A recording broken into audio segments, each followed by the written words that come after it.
বোলপুরে গীতাঞ্জলিতে শ্রীনিকেতন শান্তিনিকেতন উন্নয়ন পর্ষদের বৈঠকে উপস্থিত ছিলেন অনুব্রত মণ্ডল এসআরডি এর চেয়ারম্যান। আর সেখানেই বক্তব্য রাখতে গিয়ে অনুব্রত মণ্ডল বললেন, বোলপুরের মানুষ ভোট দেয় না, ভোটের দরকার নেই, উন্নয়নটা একচেটিয়া হোক, এমনই মন্তব্য করেন অনুব্রত মণ্ডল।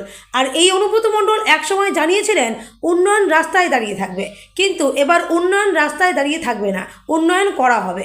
ভোট মানুষ যাকে খুশি তাকে দেখ, শুধু উন্নয়ন হবে, এমনই মন্তব্য অনুব্রত মণ্ডলের। পাশাপাশি এই বৈঠকেই বোলপুর পঞ্চায়েত সমিতির সভাপতি হানিফ কাজীকে ধমক দেন অনুব্রত মণ্ডল। তিনি জানান, সরকারি জমি অর্থাৎ ওয়েস্টল্যান্ডের মধ্যে বাড়ি হয়ে যাচ্ছে, দখল হয়ে যাচ্ছে, সেগুলোকে আটকাতে হবে। যদি না শোনে সেক্ষেত্রে থানায় ডায়েরি করুন, এমনই মন্তব্য অনুব্রত মণ্ডলের।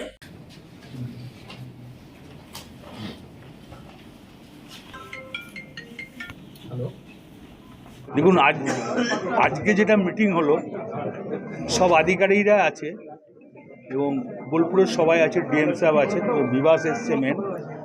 খুব ভালো লাগলো আমার।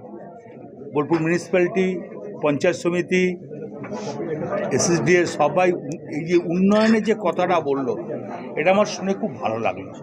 আর ফুল ফেজে বিভাস সাহায্য করছে, বা মন্ত্রী যেটা তুলে ধরেছে, মিউনিসিপ্যালিটি যেটা তুলে ধরেছে, পঞ্চায়েত সমিতি সম্বন্ধে যেটা তুলে ধরেছে, পঞ্চায়েত নিয়ে এইগুলো যে তুলে ধরেছে, এগুলো খুব ভালো প্রস্তাব।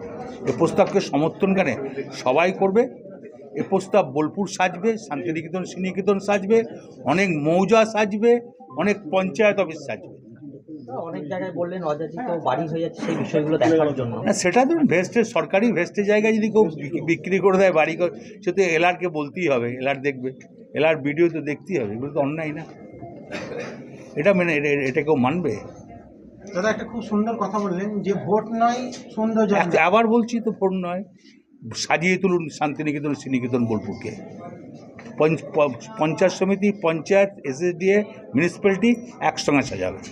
মানে ভোটটা আসল ভোট না, ভোট যারা দেওয়ারটাই ঠিক ভোট। সবসময় ভোটের রাজনীতি করা দরকার নেই। আগামী দিনে বোলপুরের ডেভেলপমেন্ট আর কি নতুন কি হচ্ছে সাজা শুনলেন তো, সবই তো বললেন। বিভাস এসছে দিল্লি থেকে ছুটে, ও আমাদের বীরভূমের ছেলে, এলাকার ছেলে, ও এখনও মনে রেখেছে বীরভূমকে। এটা তো বিরাট ব্যাপার। ওর যে ক্ষমতা ছিল, বিরাট ক্ষমতা ছিল। আমি চান্দুবাবুকে বলেছিলাম, তোর বিভাসের কাছে যা, ইন্ডিয়ার মেন জায়গায় বসে আছে পার্লামেন্টে। এটা আমার আজ থেকে 10 বছর আগে বলা।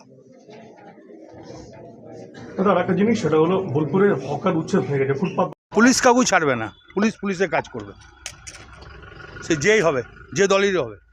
এখানে দল দেখার দরকার নেই, রং দেখারও দরকার নেই।